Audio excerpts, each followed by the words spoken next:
This is ACOFAE.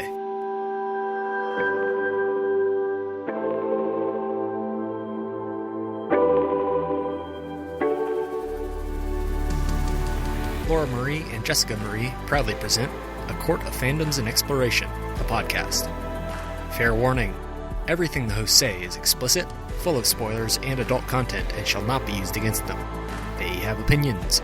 Let's try not to drag anyone for expressing themselves and just have fun for an hour. We all deserve it. This episode contains spoilers from history, specifically tied to the movie Elizabeth, with mentions of Shakespeare and love. For full list, please see show notes.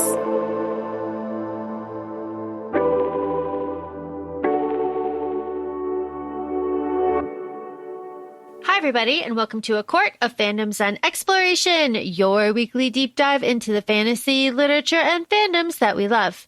I'm Laura Marie. And I'm Jessica Marie. And today we are discussing the 1999 classic film Elizabeth.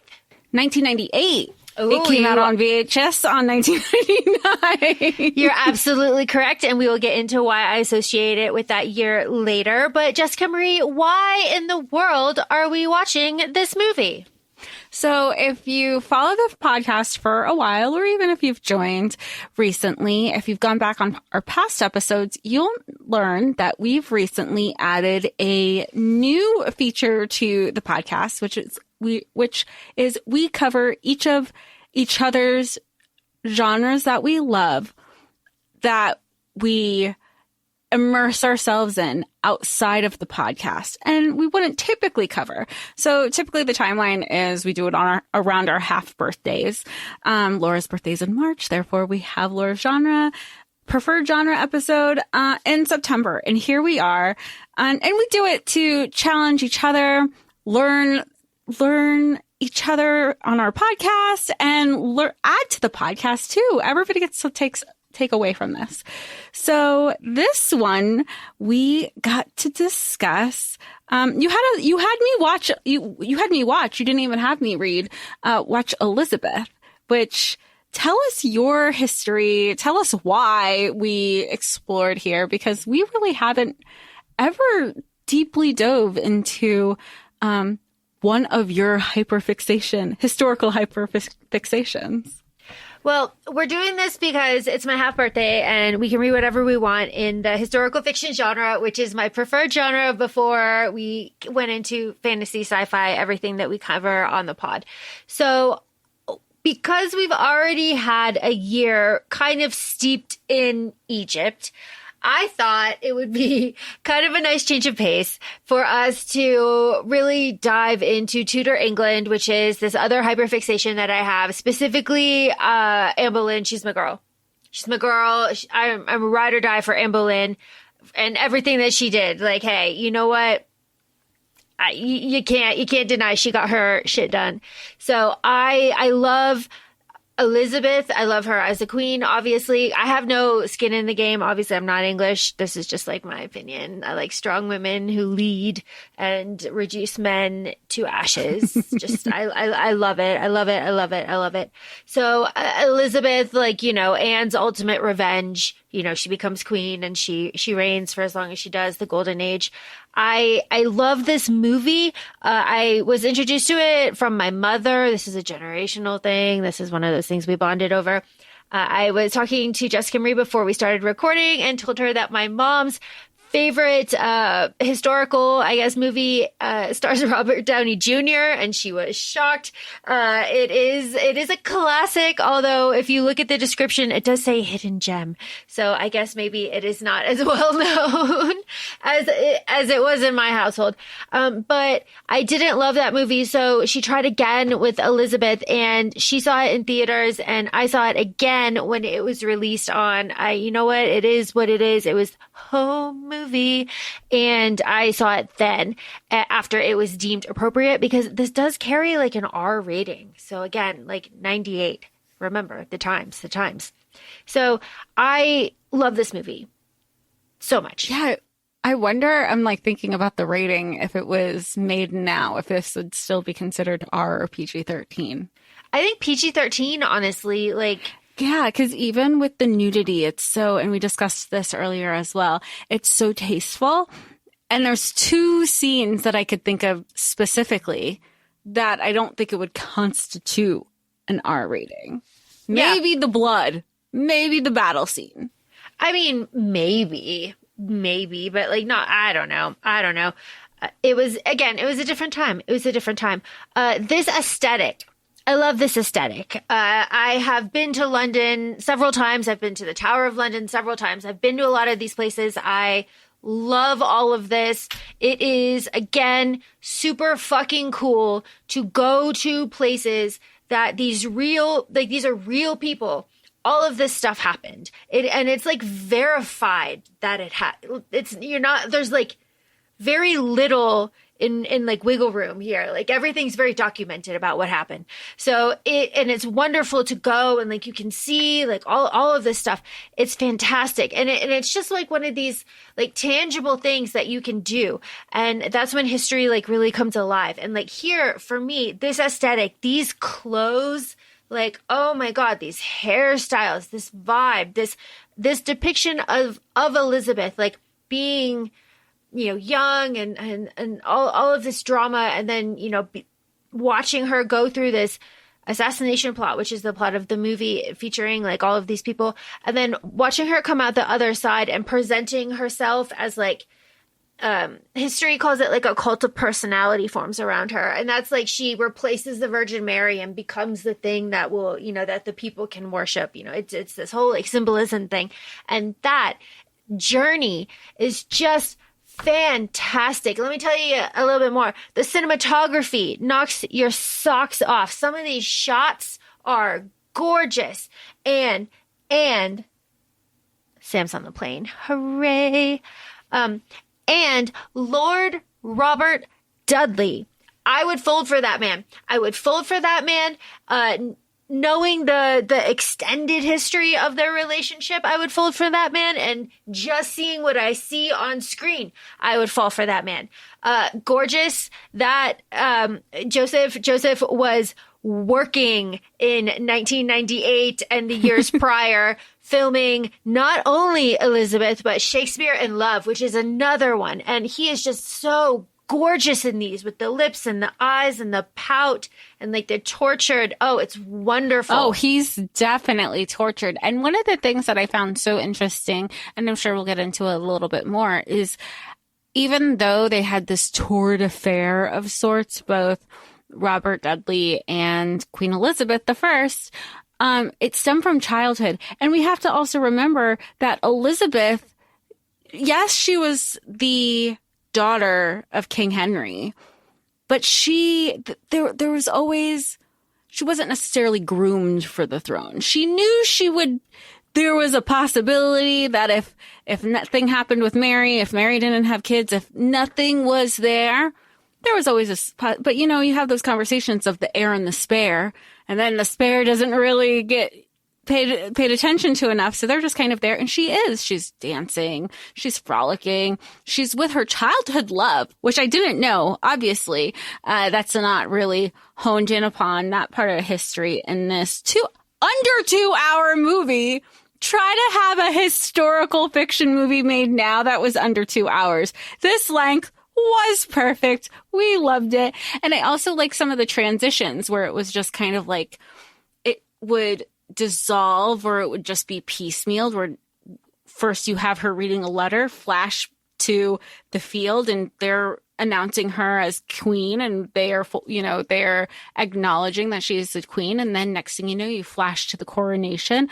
Like everything still felt like it was part of the storyline and didn't feel choppy.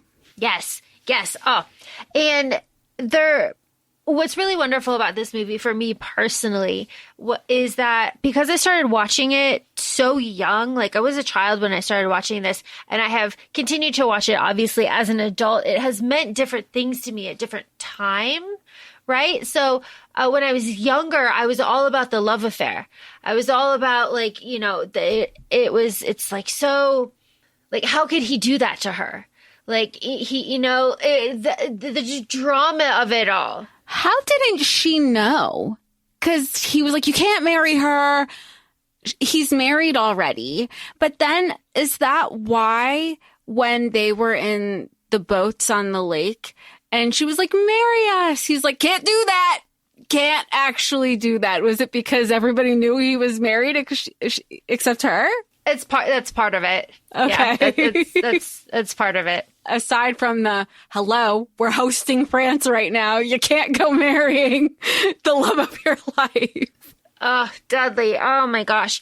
Okay, let's get into this because if you are an avid listener of ACOFAE, then you know earlier in the year we had our episode about Saved, where we were talking about weaponized religion and being used to really cause some damage. And this is an excellent example of that. So I guess we have a theme a little bit this year.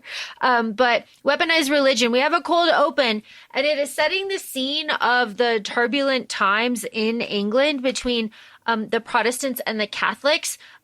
Bloody Mary, Queen Mary, is in power right now, and she has overturned everything after just Google it. But it is a turbulent time in England right now. Mary is not very popular, and it's bad. And Elizabeth, famously Protestant. And at this time, everybody is so heavily Catholic that it's like heresy, heresy, heresy. They're burning people at the stake. Like, it is intense shit. And it is important that we mention here that the women and the men, but it's more dramatic for the women, have their hair completely cut and shaved off here before they go to the stake. And that is going to be mirrored later on in the movie, and which is just like chef's kiss. Well, and I think it's not even historically, because we know that this is all historically accurate. This film was very historically accurate. I was very impressed with, and I had never seen this before, shocking no one listening. But nothing seemed exaggerated. We know that they burned people at the stake. You know, there's a humiliation with the women and our attachment to our hair. Lady Gaga even has a song. It's called Hair, and just like the depth of like, we have so much affinity towards it. And there's a humiliation tactic when we're at the beginning. But one of the things when we flash forward, knowing how heavily Catholic it is, you have Mary, who, you know, she's back and forth basically on wanting to off her sister and bring in her sister being Elizabeth, and, you know, Mary beckons Elizabeth and she goes, look, it's not looking so hot for me. You need to promise me that it's likely you're going to become the heir. You're going to become queen. You need to continue Catholicism amongst our people. And Elizabeth specifically, she says, do not take away the Blessed Virgin Mary from the people, their holy mother. Do not take that away from the people. That's important because later Elizabeth presents herself as that. Yeah, she says, I am reborn. I am a virgin, which, that whole scene, because then it's like, it also makes sense because she's never been married. She gets to create her own narrative. She is the queen that never married, no man. So you can't say, oh, she consummated her marriage. Nope. No sheets to be on display here. But Elizabeth from the beginning stands on her conviction, saying like, I will do what my conscience feels best. You basically can't dictate how I'm going to rule when you die. Yeah, and all of this stuff with Mary is just so complicated too, because if you look at it in context, Mary is Henry's eldest daughter, first child by his first wife. Like, she was always going to be it. And then it was, you know, and then Mary had to watch her father act a fucking fool for the rest of time and plow through 5 different wives, like, just awful. So when, in the meeting that Jess is talking about, when she's like using the time that she has just to like kind of twist the knife a little bit and be like, my father never did anything as so good as to cut off that whore's head. And Elizabeth is like, yo, he was also my father. And Mary's like, nah, when I see you, all I see is that fucking whore. not the king. And Elizabeth is like, well, fuck. What do I say to that, honestly? Which is like, I don't know. I feel like maybe if people have sisters who are listening, this feels like a sister fight with how deep they were going after each other too. And then be like, okay, but because then again, Mary turns around and she's like, but you're going to do this for me, right? And we should also mention that Elizabeth has to go to Mary. So she is taken through the city. So she sees the unrest that is there because Elizabeth is in exile at Hatfield. And that is where she is just, taking dancing lessons with her maids and, taking horse rides with Robert. And I want to point out that when Elizabeth is dancing, when we first see her and Robert shows up on the horse, he is riding with the maid that he will eventually end up having sex with and watching die right in front of him. I noticed that because she's also the one that he was flirting with too. Yeah, I was like, oh, like when I did my rewatch, I was like, oh, I picked up on a little bit the first time. I was like, okay, she's going to be important. And then when I did the rewatch, I was like, they keep focusing on her. So I was like, that was there. Mm-hmm. And let's get this out of the way right now. Cate Blanchett is stunning. She's drop dead gorgeous. She's got this pale red hair here, big blue eyes. I mean, it's absolutely perfect casting, just amazing. But she and Joseph are a gorgeous couple in this movie. They look so good together. And in this opening, when they're dancing with each other and it's very sensual and like the sun is shining on them, that's important because there's so much darkness later. The sun is shining on them and they're not doing anything, but they're doing so much because like time, place, context, like this is huge what they're doing. Yeah. And I think you use the perfect word sensual because there is such a level of intimacy there without the touching, without the physicality, it's just, you can tell that there's an intensity with their relationship by doing the least while doing the most. And that's even hinted too, because their intimate moment is interrupted by someone coming to collect Elizabeth to take her to the tower to do the summoning meeting scene that we've alluded to and talked about. And Robert goes out first. Like Robert goes out first and he stands there and lets this man yell and yell and yell. And then Elizabeth comes out and it's like, we have to take you to the tower, let's fucking go. And Robert goes to stand in front of her and Elizabeth is like, nah. And then he immediately turns around and hits her with excellent advice. Remember who you are. Do not be afraid of them. Right? Like, you know who you are. You are so much better than these people. You are royalty. These men are nothing. Right? These are landed gentry. Like, you are everything. And we love that. And so that is also why, I told you I love this. That is also why when he is involved in the plot later, it is so doubly devastating. Because one, she didn't really see it. She didn't want to believe it. But also his reason is bullshit.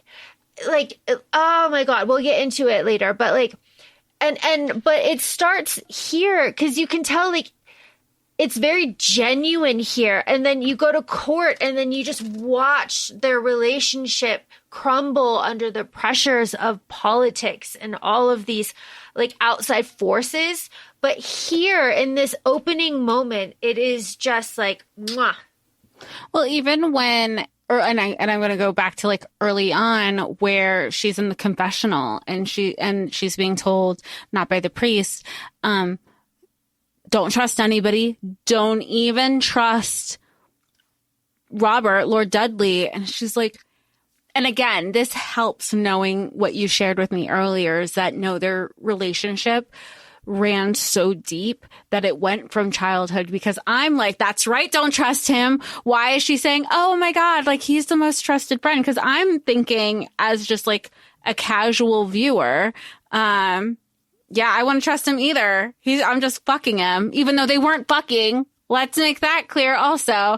I I would be like, no, don't trust him either. But she's like, no, we have this depth. So now understanding that why he became somebody so trusted to her, the layers of the depth of the betrayal make so much more sense, which is also why we love a baddie at the end where he's like on his knees, of course, like kneeling to the queen, but he's like looking at her with hope and she like looks right through him, won't even acknowledge.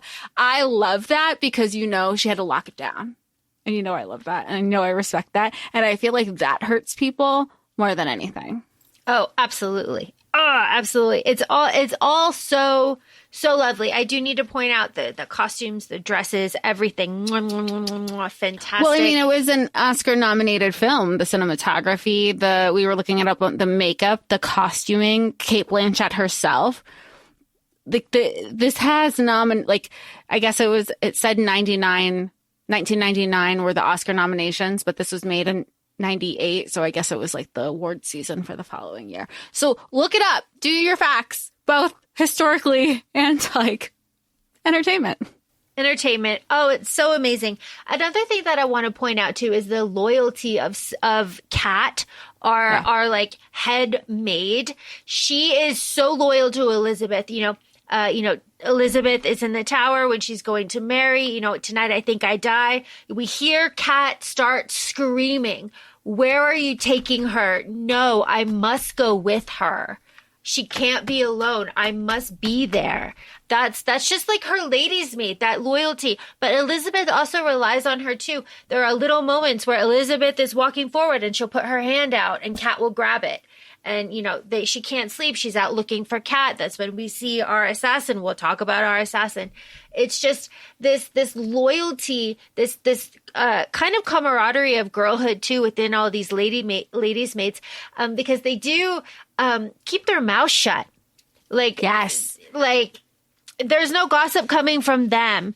Even though, her body is a vessel for the state. I need to see all her proper functions. We'll get there. Well, you knew that the ladies' maids, like, yes, Kat was lead ladies' maid, but even amongst the others, they all, like, they would gossip amongst each other, but that was it. Because even when you get to the Playa Volta scene, they were giggly. Everybody was like, oh my God, did you see that? Her and Lord Dudley, they look so cute. Oh, he's coming. And then when Lord Dudley goes in, they're off doing their thing.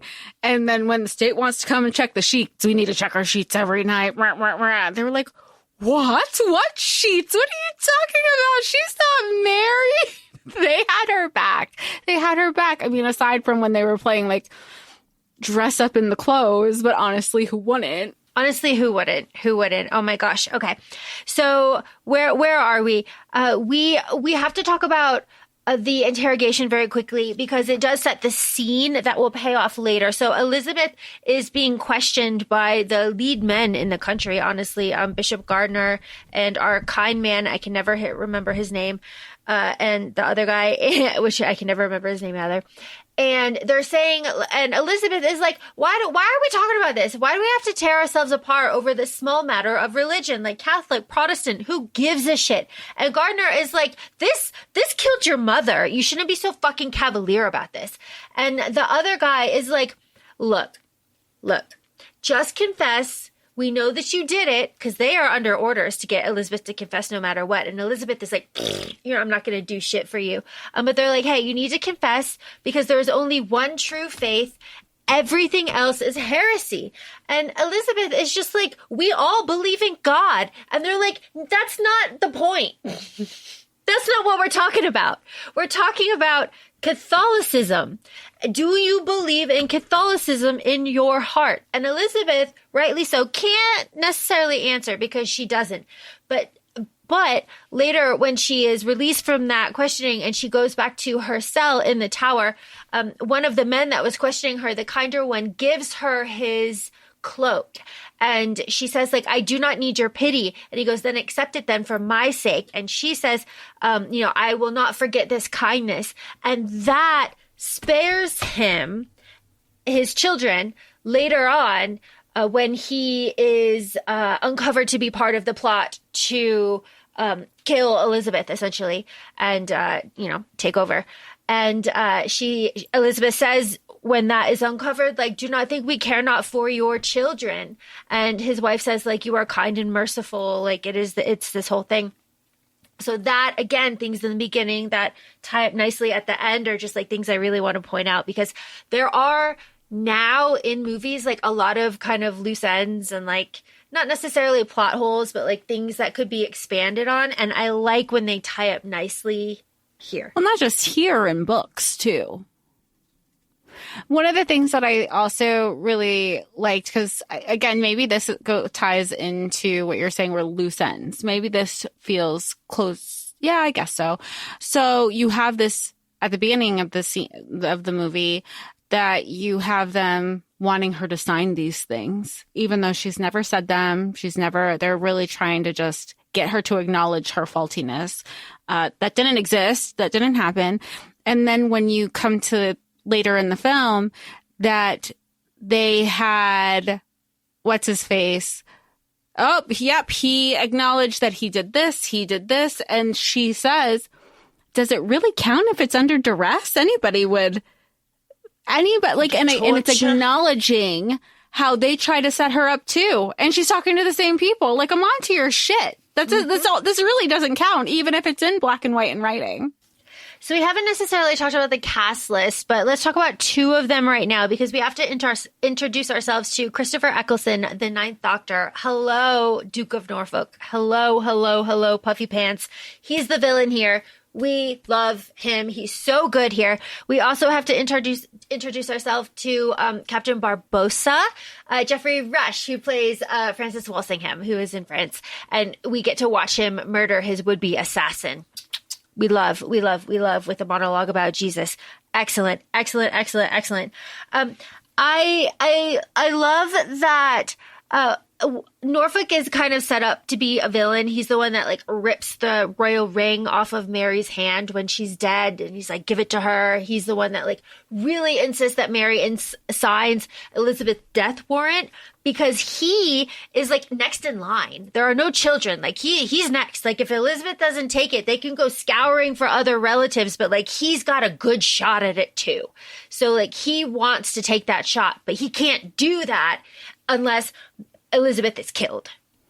Yeah, and this is common for the time of yore, because also he's been in it. He's been in it with Henry. He's been with it. So he has that, it should have been me. I'm the most, and I'm not denying that he probably does have the best skill set. He is the most qualified.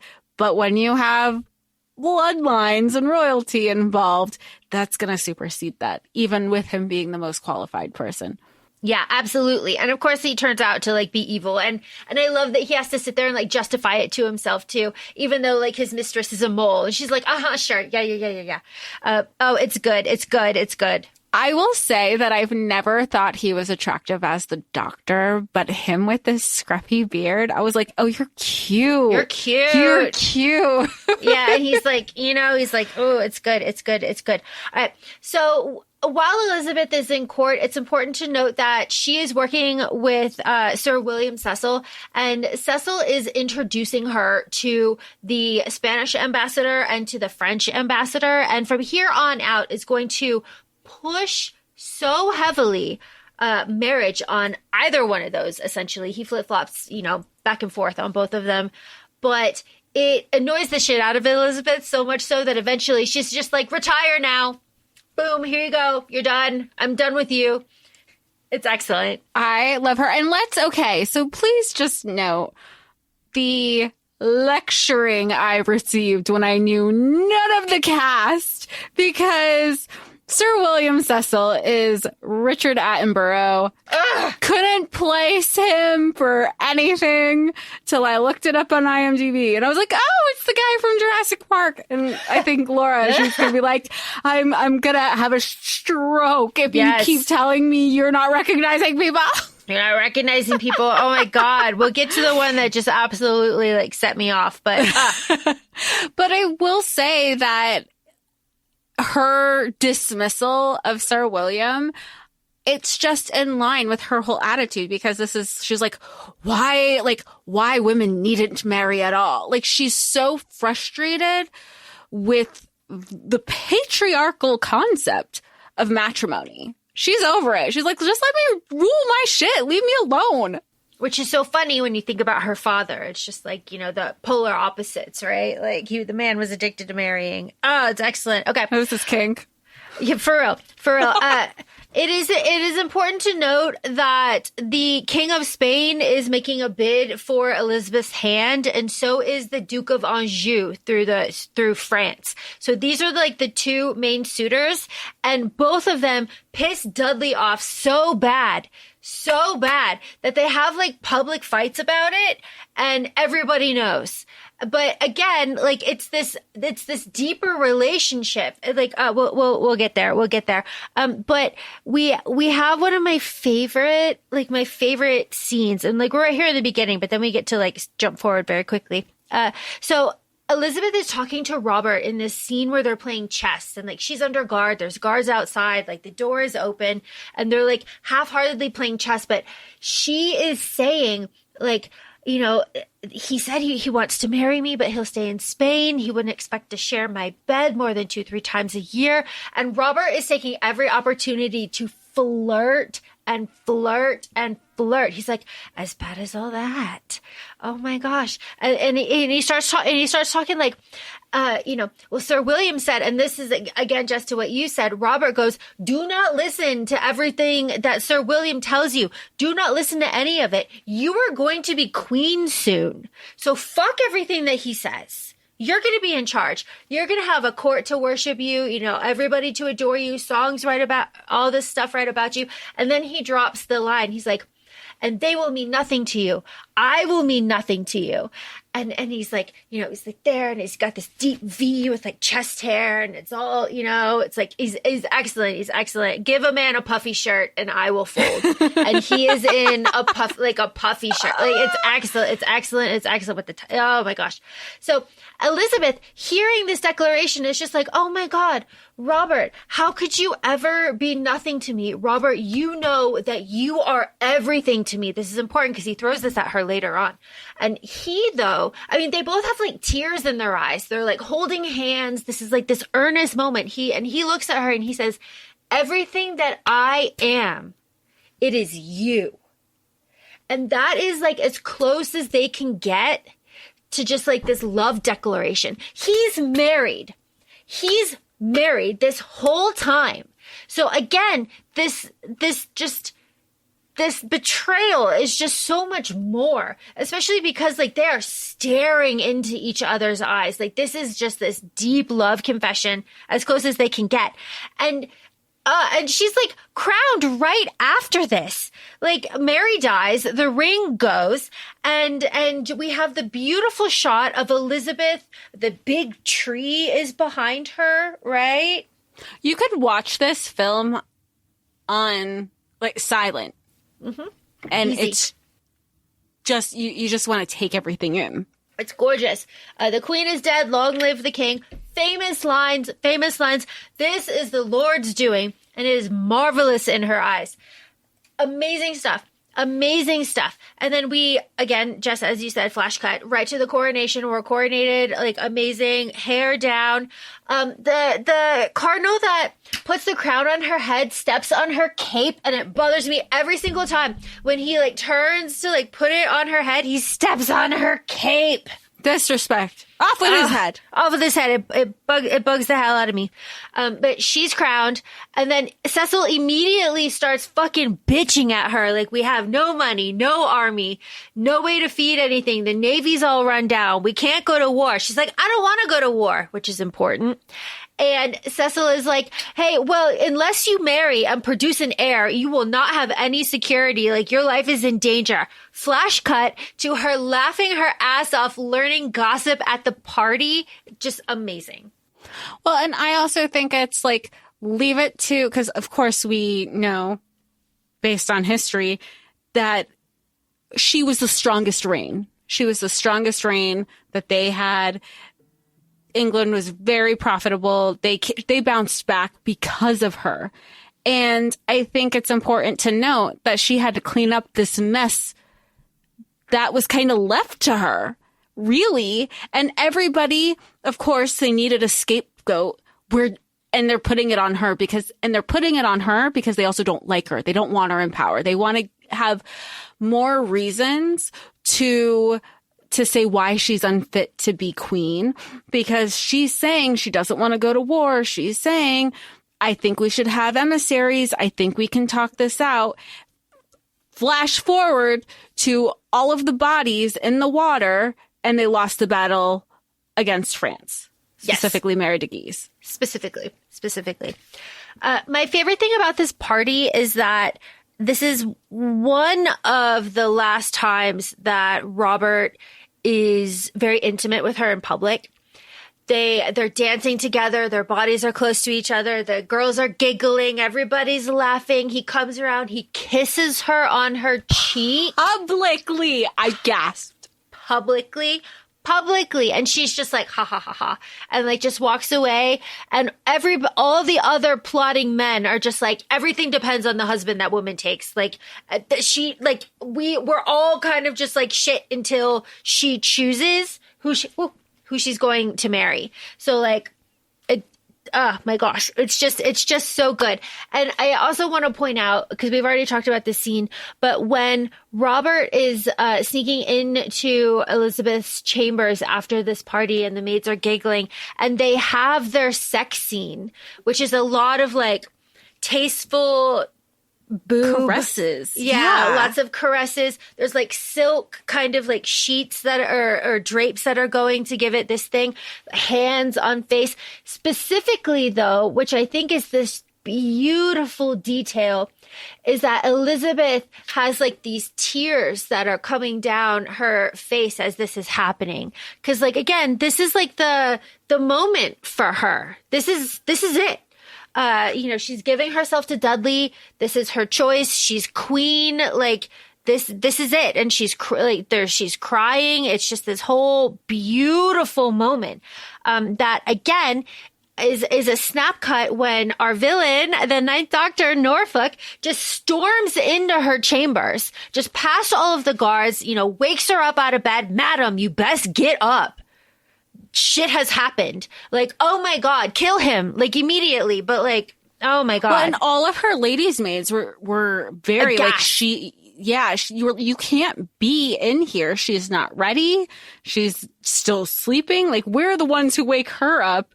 Meanwhile, he's just, everything's urgent. And I get it. Like, I get that, like, that time is of the essence, I guess. There's no internet. The people are the internet.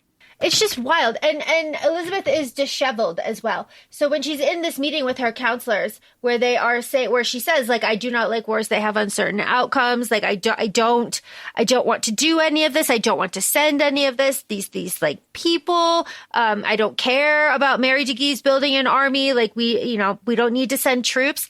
It's important to note that all of the men are saying, send them. Send them. She's the one saying no. And she's looking at Dudley and he's like, if your throne is in danger, then send him. She goes to Walsingham, Geoffrey Rush. She goes to Walsingham and Walsingham goes, chill. Let's not do shit. Chill. And all of the other men are like, you're not on the council. Shut the fuck up. Your opinion doesn't fucking matter. And Elizabeth is just like, well, I guess do it. And it's a slaughter. Which I like. I can't remember what book it was that we were reading where we were questioning. It was like the male main character kept listening to the advisors that weren't his advisors. It was the person before, and he kind of inherited them.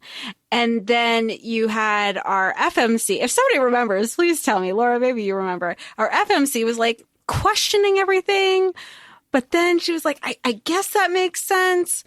And then something else would happen and she would question it and like, push down her sixth sense about it. And then when it all goes to shit and the advisors who were part of the first royal regime were wrong about, like, they were in on it the whole time. We as the reader were even like, this is why you have your own advisors. And that's what this reminded me of. Again, like the similarities because of politics and royalty is all of these men who are telling her no were the men who were there with her father, were the men who were there with Mary. They don't want her in her power. They're going to do and quote unquote guide her into what's going to work for them. And what works for them is to go to war, to fail, and get Mary and get Elizabeth out of it. So I do like that Elizabeth eventually comes around and she's like, Walsingham, you are my advisor. I'm trusting you. Yeah, which is fantastic because they have a wonderful scene together where Elizabeth, Madam, we've already come to catastrophe. And Elizabeth finds herself on the floor kneeling at a portrait of her father, like the portrait of Henry. If you think about Henry VIII, that's the picture. He's like, legs apart, blah, blah, blah, blah. And she's like, my father wouldn't have made such a mistake. Like, oh my gosh, they think me unfit to rule. And Walsingham is like, shut the fuck up. Listen to what is going on. The bishops were preaching in the pulpits to not support this effort with France. And so because of that, they didn't send people, and it's all a spiral, like, circle effect. Like, you've got to get a handle on the religion part of this, and then everything else will cool the fuck down. And Elizabeth is like, well, why didn't they just fucking say that to start out? Like, how am I supposed, like, thank you. Thank you, sir. But she's still so riled up about this that when she goes to talk to her counselors, of course, they're men. They're not there. They're out hunting. So she, the queen, rides down the hunting party and is like, Robert, where the fuck have you been, my guy? I've been crashing out and you're just out here concocting, here's the other thing, concocting secret deals, because William Cecil's also out there too with the Spanish and French ambassador. And they're all talking mad shit with their plots. And Elizabeth is just out there with Dudley like, hey, what the fuck, my guy? And this is a little bit of history that Cecil just like kind of drops in here really quickly. But when William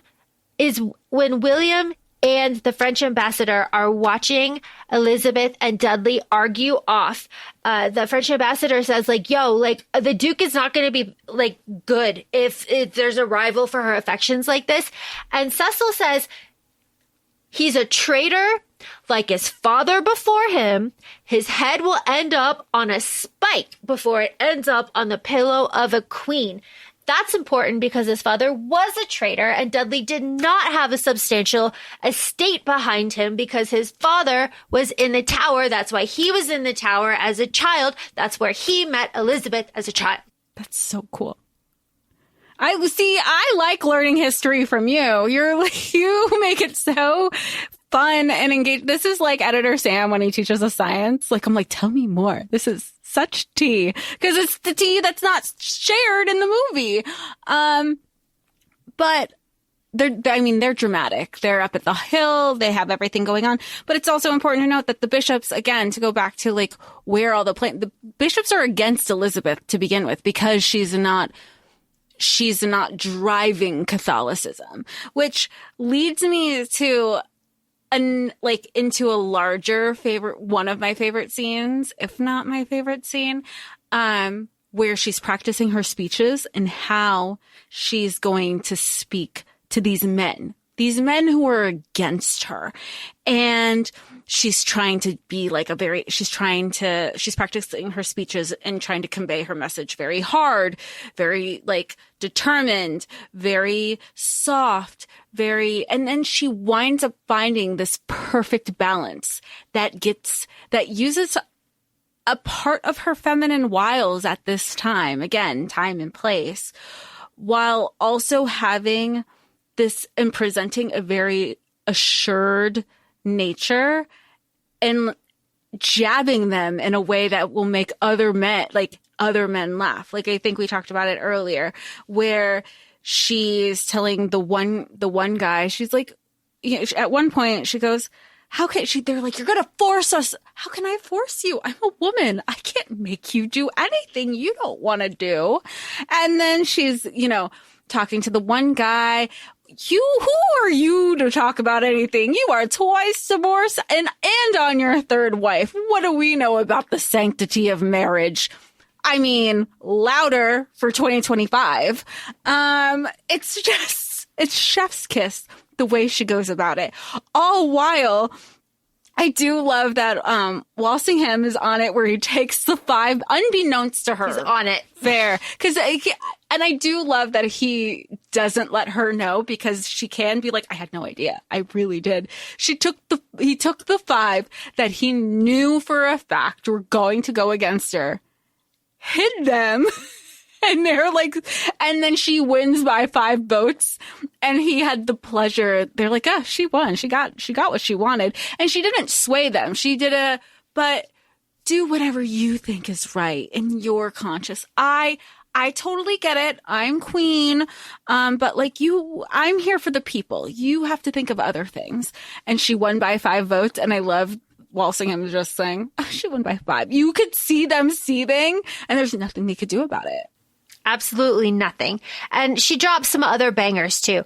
The famous line that she says here is, I have no desire to make windows into men's souls. That's just like one of her famous lines. And also, no, my lord, this is common sense, which is a most English virtue. We love it. I thought that was so, again, she played to the crowd. She played, and it was so good. She's like, that's what we're known for, common sense. Come on, give us a break. Well, and she also, too, context, wore red and like a little red hat. And the way that she was joking with them was just like her dad. So there was also this I see familiarity. It now. Okay. Oh, just like Henry. Mary wouldn't do that. I see. So it's like this slow turn of the tide, right? She's winning them over. 'Cause again, spitting image of him, when he was healthy and like in his prime, spitting image. So it's just this other aspect of it too, where they're just like, oh my gosh, she could do, it is him, she could do it, it's there. When again, I may be a woman, but I have the heart of a man. It's just again reiterated, I am my father's daughter. I can do this. It's good. And we'll get to her little speech, but it's so fantastic. All of this to kind of jump to the arrival of the Duke of Anjou, who is he's a minstrel in disguise, which, if anybody, I'm sure there were crossbows aimed at him. He was like, see, I am Anjou. And his people had to be like, no, he really is. It's fine. Don't kill him. I was like, when it started, and I was like, that fucking Piccolo. I was like, what is going on? I was like, oh my God, with the theatrics. And then when it wound up being Anjou, and then when he goes and forces himself on her, everybody, I was surprised he wasn't off. And, again, killed, she's playing politics. Let's talk later. Let's go over here. I don't know. That the introduction, I feel like the right crowd would have laughed in a theater. What is going on? And then a very stoic crowd would be like, yes, that is what would have happened. I was laughing, and I was like, this motherfucker. I am Anjou. And of course, Elizabeth speaks perfect French. So when he's talking all that nasty shit to her, she's like, perhaps, my lord, we shall think on it, but I am deeply religious. I am religious too. I'm religious too. I am religious too. Then we have our boat party. Anjou is there. Everybody's there. Everybody's there in their own boats. Fantastic. And then we have the scene that Jess, you and I were talking about earlier. Monsieur Dialvo, are you also a bishop? Then you can marry us. The audacity of this man after spouting poetry to her face. I have a question with this part because it's not in the movie, but I know you would be able to add historical context. She is there to make, I don't want to say romance Anjou, because that's not what it is. This is their introductions for political marriage. How is it that she was able to be in the boat with Lord Dudley and it wasn't organized for her to be in the boat with Anjou if they're supposed to be kind of just talking and establishing a relationship? Fantastic answer for you. A lot of it. Dudley went through a lot of titles in his time around Elizabeth, and one of them was Master of the Horse, which was essentially Masters of Ceremony, which means he had to plan this thing. So, okay. So he was just I knew you would know, but I was like, how did he finagle this? Yeah. He went through a lot of titles. That's why, like, later he's the Earl of Leicester. It's just one of those things. I'm not sure if like that was like specifically the reason for like this. But he would have pulled a million strings, maybe just jumped on it at the last possible moment. Honestly, he's just like that. And, he did have to, organize a lot of events for Elizabeth, and he was really good at it. And he just knew, like, you know, when lulls would happen and when to like put music and all sorts of stuff. So he was a master planner and party planner on top of being a were they lovers? Worse, whatever this is. So he essentially worked his way up after meeting if his dad, like, did what he did, was in the tower, met her in the tower as they were children. So he is just like, I'm here as a product of my circumstances, but he's earned his way through the court. And he already had the title, like he had the title already. So he was just like disgraced nobility, Okay. you know? So because his dad was okay. Yeah. So it wasn't like as difficult as it would be for like literally like, anybody else. Yeah. It was like he wasn't, it wasn't like he was in the tower as a staple boy. Yeah, he had, yeah. okay. Yeah. We're like, yeah, it was fine. It was fine. They were fine, but it was like difficult for, you know what I mean? For gentry. Okay. So on these boats, you know, will you marry us? Marry us, marry us. Of course, they're like, no, we want her to marry our king. Like, shut the fuck up, Robert. Elizabeth takes 2 crossbows. One of her guards takes one to the throat, and the other one is like right on her face. Beautiful shot of the bloody, like, lace kind of fabric curtain with the arrow right there. Gorgeous. And then we're fussing. Make way for the queen. Sir William, the worst possible timing in the world. It's just like, hey, this happened because you're not married. This is your fault because you're not married. Get off it already. Like, no Horrible. wonder she was always like, shut the fuck up. Mm-hmm. And she walks out. She's like, what the fuck are you talking about? This is ill-timed. And the French ambassador is there. And he's like, the Duke of Anjou still wants to know if you're going to marry him. And Elizabeth is just like, fucking chill. Get the fuck out and fucking chill. We should also know that Cecil has barred Dudley from entering her apartments, so Dudley can't come in. So that's why this conversation is kind of happening. But this is when Cecil yells at her. He really yells at her. And because the French ambassador is like, hey, you know, like, all these like secrets going on, you know, all these like different men or whatever. And Elizabeth is just like, hey, fuck you, my guy. Don't you presume to know the secrets of my heart. And then the French ambassador leaves. And then William is like, secrets, madam. The world knows that Robert comes into your chambers and fornicates with you. The secrets. He's like, this is the world's worst kept secret. I can just see him like shaking with rage. Like, secrets? Are you out of your fucking mind? Everybody knows. And this is where he also reveals that he's like, you can't marry him. You can't marry him because he's already fucking married. And she's just like, white. Yeah, because she's like, I don't understand. She's like, okay, fine. And then later he's like, there's some saying that you might already have his child. They're saying all of this stuff. She's like, I live my life out in the open, completely surrounded by people.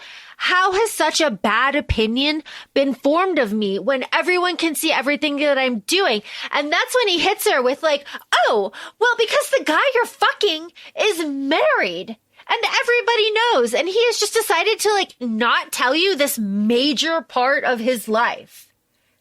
And she's like, after he was like, marry us, like it wasn't even anything in her mind. Yeah, absolutely nuts. Nuts. And then we get our first test. He's like Judas, or no, he's like Peter. He gets his first test of loyalty by the Spanish ambassador because as Robert is barred from Elizabeth's apartments, he goes to walk away and the Spanish ambassador is like, hey, you want to plot? You want to plot a little bit? I see you're upset. You want to make some plots? And Robert is like, I don't actually want to plot with you. I love my girl and I don't want any fucking part of this. And he goes. Was really steadfast at that moment. I was like, oh, I wasn't expecting him to be so steadfast then. Yeah. Like, oof. Norfolk is trying to figure out who assassinated the queen, and he thinks that Walsingham is trying to figure out who tried to assassinate the queen, and he thinks that it might be Norfolk. And Walsingham has a spy in Norfolk's household, which we will see soon. Okay, moving on. Now that Elizabeth knows that Robert has been married, it is acceptable for the court to gossip about it. And Robert is shunned. Hey, rules, right? Robert is shunned. He's completely shunned by everybody. He's ignored by Lizzie, and it's great. Which I like. It just felt very solidarity, you know, how we feel about loyalty. And they're like, and obviously, in the grander scheme of things, who's not going to side with the queen? Okay. I get that. Yes. But now that they were like, okay, we could all shun him. Good. Oh my God. We hated this guy for lying to our queen for so long. Yep. Excellent. We have another party with English, Spanish pirates, and the Spanish are all upset about it. And Elizabeth is like, well, where's the Duke of Anjou? He's not here. Oh, too bad. I'm going to go find out exactly where he is and what he's doing. And I'm bringing everybody with me. Let's go. I'm going to put an end to this. She knew. She's like, upset stomach, my ass. My ass. Let's rally. Let's all go make him feel better. Yep. Let's go.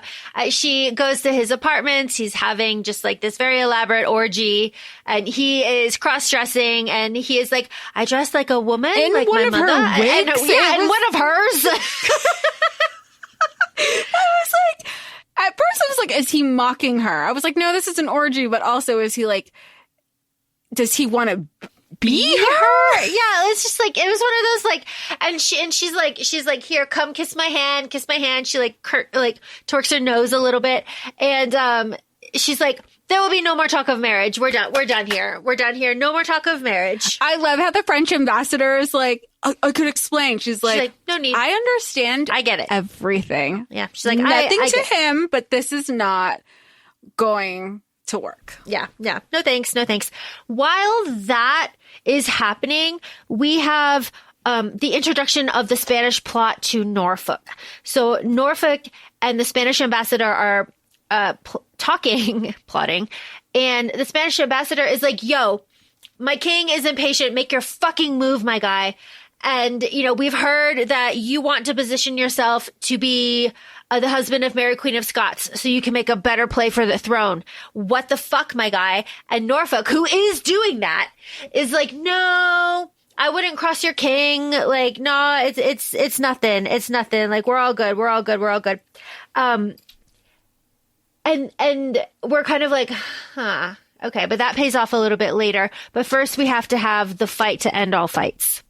This is the fight. This is the fight where they do it in the middle of the ballroom. Yes. Elizabeth is laughing. She's like, the Duke of Anjou, ha ha ha, like da da da. She sees Dudley. She's like, Lord Robert, dance with me, play a volta. She ends up very frazzled. She's not able to keep the steps or like pace with it at all. She's like whirling around. She's almost like manic about it. Yeah. She is a little bit manic about it. And he is like, why won't you see me? And, and Elizabeth wastes no time. Do you love her?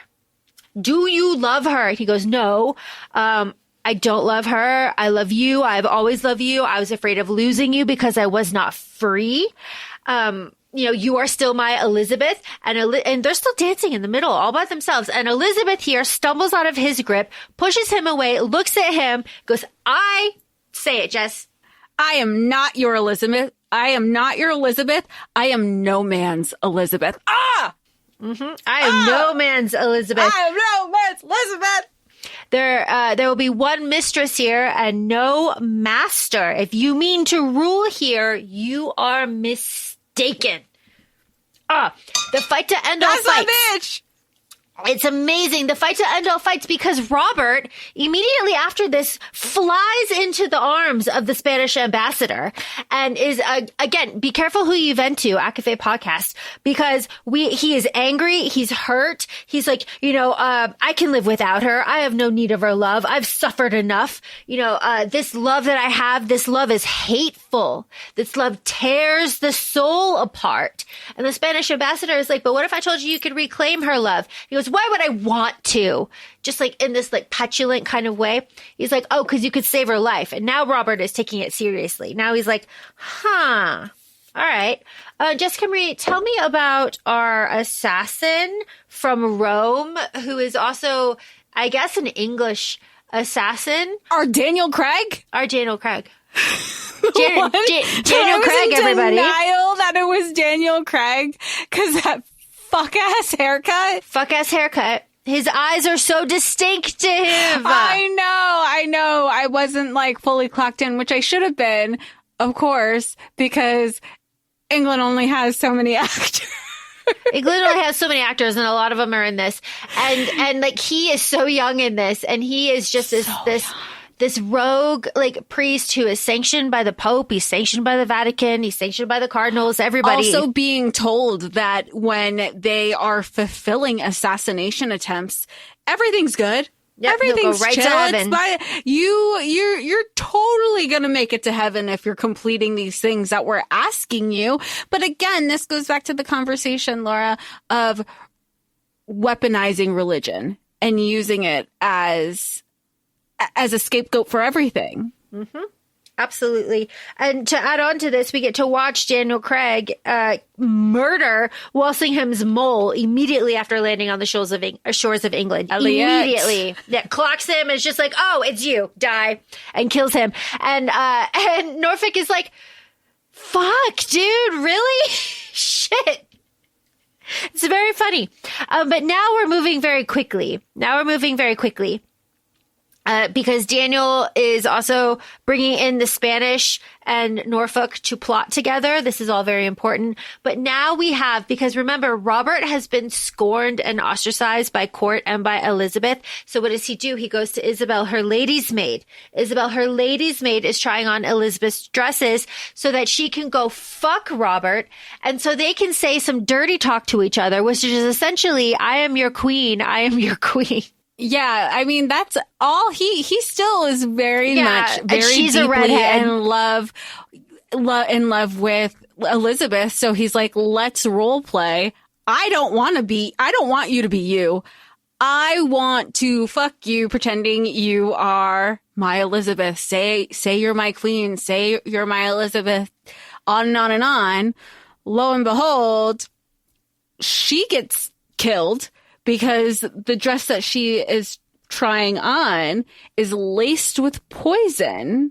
And also, Robert is so awful for just like leaving her there to die. He's like shushing her as she's being chemically burned through the poison. And he's just like in the middle of fucking her, getting his kicks, and she's trying to, and then she's dying. Yep. All to find out, because at the same time, Elizabeth is up. Elizabeth is up roaming the halls because she's being restless and she's looking for Kat, and Kat is her like lead lady's maid. And while she's in the main corridor, the great hall, whatever you want to call, she sees somebody coming towards her. We know this to be Daniel Craig, to assassinate her. And she's also doing the dumb white lady shit of going towards the issue instead of calling for the guards. Yep. Who are you? Hulk? Who goes there? You declare yourself to me. Yeah, he clearly knows who you are. Why are we acting so calm about this, Elizabeth?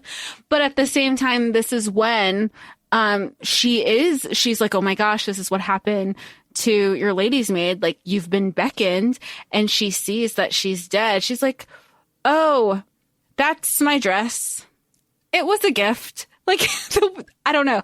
The delivery here was very much like she missed the dress more. But I think it was like really processing. Like, that was a gift. And that's where we find out, like, yeah, it was silk from France. Yep. It was French silk. So they were trying. So this is where she's realizing also, okay, she's already been attempted assassination twice with the arrows on the lake when she's with the French. Now she has this dress. Like, okay, we're not following through with any more Frenchness going on.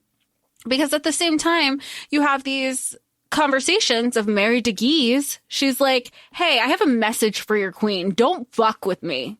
Basically. And so then when there are, again, plotting and other meetings happening, Mary de Guise is killed. Like, fun fact. So I think it's also, I don't know if this was the plotters, like her court planned this, or was this, I just don't find it in character for Elizabeth that I've been aware of that she would order this hit on Mary de Guise. She was very much about, let's work things through. Yeah, it's kind of like Walsingham probably did that on his own, but like, you know. I feel like it was him because that's why they had like a set up dinner already. I don't think that but of course, because it's France and because Elizabeth is the head of England, she is the queen, it's always going to fall to her. Yep. We cut to one of my favorite scenes, Robert's like last ditch love declaration. I love it. Elizabeth is not having it, and it's so fantastic. He comes in to see her, Robert, and she's like holding like sprigs by her face, smelling them. Amazing. And Robert's like, I need to speak with you. She's like, go ahead, speak. She's like, you are in danger, but I've made a deal to save your life with the King of Spain. And then Elizabeth is like, everybody out. What the fuck are you talking about? He's like, the king will marry you and provide you protection. It will be politics only. He'll stay in Spain. Like, and she's like, even though you will not see me, I am the only one that will care for you. And Elizabeth is just like, why are you doing this? And then the scene is so good. Like and the music is swelling, right? It's like building. And he's like, because I love you. I do this for us. I ask you to save some part of us. Like, she's like, you would have me be your whore. And he's just like, God damn it. It's after she just saw the person he was fucking. Like, everything is always still, like, every time he tries to redeem himself, everything is so fresh in her head because something else happened, And he keeps trying to dig himself out of this hole he created, and he can't. And, you know, I know one thing that we say on the pod is, like, not only do men not yearn anymore, men don't beg anymore. And they don't beg enough. And then they're always at the end of like every happily ever after, like everybody gets back together. We know the formula for happily ever after. I love that he begged and she still said no. Yep. Love that. And it's real. This is real. And that's so fucking cool. And she dismisses him, and there is nothing he can do about it. He just poured his whole heart out. It's his last ditch effort. Like, for God's sakes, do this for us. He's screaming it. I ask you to save some part of us. And she's just like, you can make whores of my ladies, but you can't make whores of me. Get out. And he's just like, fuck. He's just like, Majesty. And he leaves. And then right after this is when Cecil is like, Elizabeth, you must marry. And Elizabeth is like, actually, the word must is not used on princes. So what we're going to do now is I'm going to listen to my own advice. You're going to retire. I'm going to make you a lord. You're going to retire. And I'm also going to give you my speech, because this is also just what you said when Cecil is like, my lady, you're only a woman, as she's washing her hands. And she goes, I may be a woman, Sir William, but if I choose, I have the heart of a man. I am my father's daughter. I am not afraid of anything. And this is when Cecil realizes that she is her father's daughter. You know, she's Henry's daughter. She can do this. She doesn't need his advice like that anymore. So he's done. He's out. We love it. And because he's out, Walsingham steps in a little bit more and is like, okay, now that he's gone, plots. And he reveals it. And because you know what, now there was always a blockade and a barricade for him to divulge this information. And because as we know earlier in the film, he was trying to say like, look, maybe we should chill. And everyone's like, well, who are you? What are you? What value do you add? No. And he genuinely was just like looking out for her. And that's proven because they maintained their relationship all through her reign. Yes, absolutely. Oh, it's good. All right. So now this is like the tail end of the movie. Walsingham has revealed the plot and he says, strike your enemies. Now is the time. Strike them. We capture Daniel Craig and he's going through his first level of James Bond training and he breaks and he sings like a canary. They have signed confessions out of everything. And the people in the plot are Sussex, Gardner, Arundel, he's like our kind old man, Norfolk, the fucking Pope, and Dudley. And Mary Queen of Scots, kind of in the outskirts of all of this. And it's all, everything is together. And Walsingham's like, what should we do? Like, if he signs this, he commits treason. And Elizabeth says a cold line, then let him sign it and let it all be done. Let's go. Let's do this. And Norfolk sits there in front of his mistress, who's Walsingham's mole, and is just like, I'm going to sign it. And later on, when the people are remembering it, they will thank me for this and forget the manner of the act that I'm doing because he's committing treason. And he's really like hyping himself up for it. And his mistress is just like, I'm going to be a martyr. I'm going to be. Like his mistress is like, all right, give me the paper, my guy. I have my own treason to commit. Like, come on, let's go. And that paper, we presume, goes straight to Walsingham because Norfolk is arrested later. But this is where Walsingham makes his moves, and this all happens very quickly. The Spanish ambassador is killed. Sussex is killed on the Privy. Arundel is captured. Dudley is also like captured, but we'll get to him. Gardner is killed. He's whipping himself, and he is killed.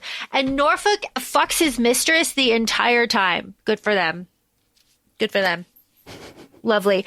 But Walsingham comes and arrests Norfolk personally. And he's like, you have no authority here. I am Norfolk. And Walsingham drops like some good lines. He's like, you lack the courage to be loyal. Like, this was all for your fucking vanity. The dead have no fucking titles. I like when he goes, were.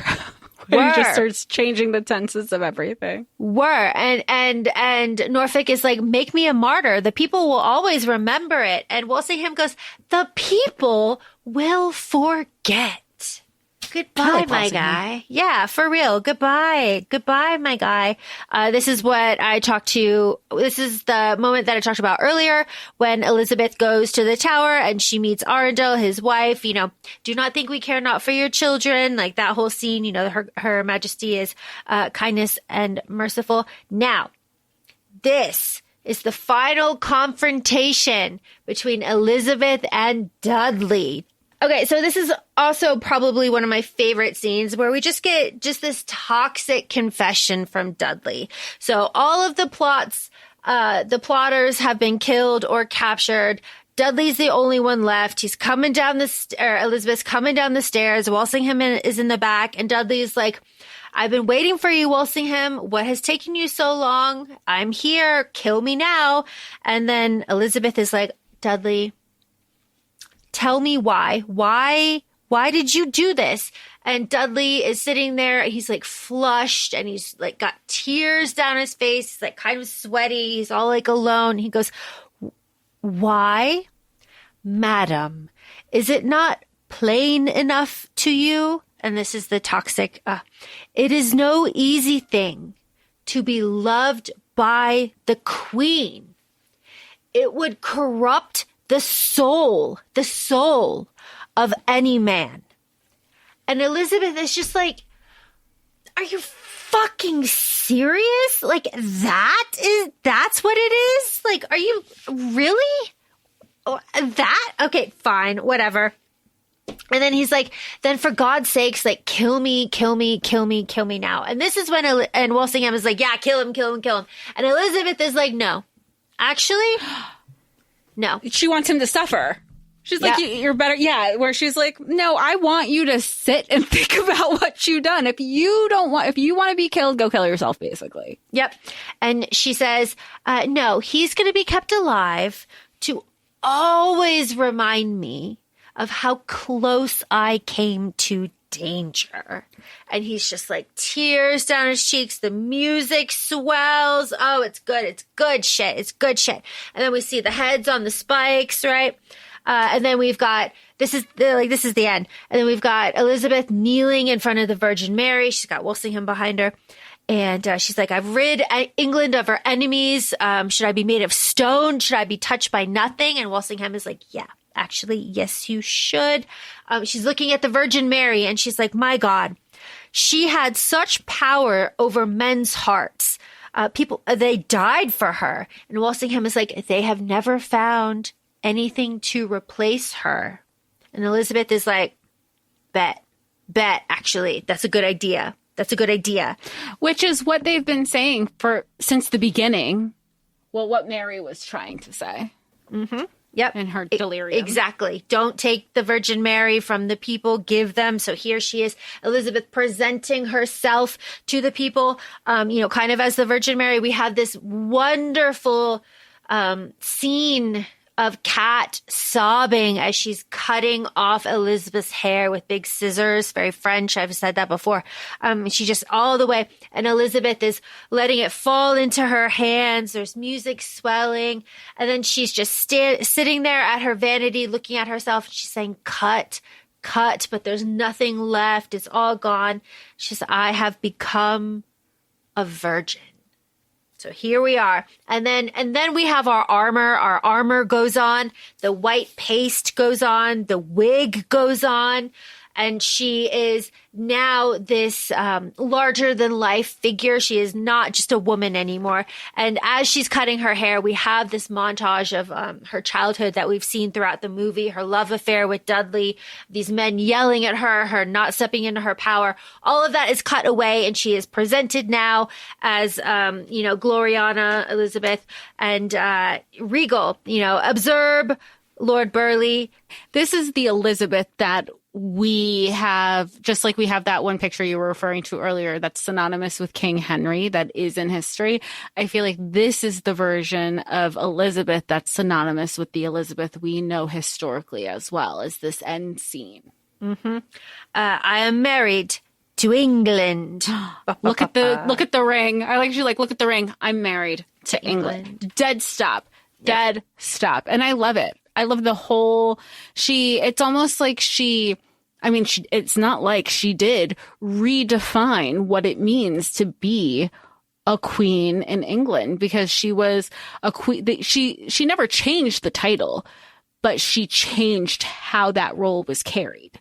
Absolutely. Oh, this movie's so good. We have some end kind of, info saying that she was never in private with Dudley ever again for the rest of her life. She called out for him when she died, and she reigned over the golden years of England. It's called, the Golden Age Elizabeth, the Virgin Queen. Fantastic. A little bow on it. Love it. I have no criticisms. This movie runs through my blood. I have no fun facts because my life is just consumed with this movie. I know it backwards, forwards. I know every single word, every intonation. I know everything. So I am just so happy to have this opportunity to indulge this like little hyperfixation that I have that doesn't really lend itself to the themes of the podcast necessarily, but we have this opportunity to explore this. And I, again, just really love, I mean, you can kind of tell, I just really love powerful women really owning what they are, making change and stepping forward. That's my love with Nefertiti, Cleopatra, Hatshepsut, Anne Boleyn, Elizabeth, all of these women, Guinevere, are just wonderful examples of that in their own way. And thank you, Jessica Marie, for letting me talk about this. Of course. I have two questions. One's kind of for the listeners and our audience, because I feel like I know the answer. The whole, if you were Elizabeth and you were at this time, what would you have done? Would you have thought doing this solo was an opportunity, or would you have been married to Spain or married to France? Like, where do you see, because I know that you are very strategic and you have a very politically savvy mind where you know how to step away and look at bigger picture. Would you have thought that, oh, I could actually do this solo as an option? Yeah, because the men are awful, but honestly, I probably would have given more time to Spain just because they were powerful, very powerful at the time. And then I would have gone after France probably with the combined power of Spain. Yeah. I probably would have done something like that. Maybe doing it solo though. Because I was thinking, I go, that would have been the easiest say yes to Spain. I only have to see him, not even see him. You don't have to fuck him 3 times a year. Okay. Right? Easy, done. And then I get his entire armada, but that's the plot of the second book, or the second movie. But what's your other question? I know that this time period was a hyperfixation for you. Was that before you saw this movie, or was it after, or did it just kind of coincide with when you saw it? Oh, it coincided with when I saw it. All right, great question. So I have mentioned before my love for the Bernard Cornwell Warlord Chronicle Excalibur books about King Arthur. I have had a deep love for King Arthur for a very long time. And when I was really young, I read The Miss of Avalon by Marion Zimmer Bradley. Don't read that book. Don't support her. But if you know, you know. And that's a hefty one. And those cemented my love for the stories of England and that kind of mystical knights, kings, queens kind of thing. So then when I was exposed to this and this story, and then Shakespeare in Love came out at the same time, and then the other Boleyn Girl came out 2 years later, it was just boom, boom, boom, boom, boom. So it really fed into this I don't know, not a hyperfixation at the time, but it really fed into this growing interest that I had that turned it into a hyperfixation for sure. And then you also had because it was historical and not even historical fiction, it was historical fact. You had your I know that this time period was also a love that your grandmother had and a love that your mother had. So it was also, they were finding things that they enjoyed and wanted to share with you. Yeah. So it was really nice, actually. And again, in case anybody was wondering, yes, my mother did get me into Game of Thrones, and I didn't know that either. Oh yeah. She saw the commercial for it and really liked Sean Bean and liked the way that the cinematography looked when she saw the preview. So she got all of the books before that season came out and they got popular, and read them and said that I needed to read them. And I read them all over winter break one time. Home from college, I think. Yeah, but she did that too. So, and that just kind of tracks with all of that, because I mean, if you know anything about Game of Thrones, you want mystical stories about kings and queens. I mean, you got it. So, I mean, it's a pipeline. It's always been there.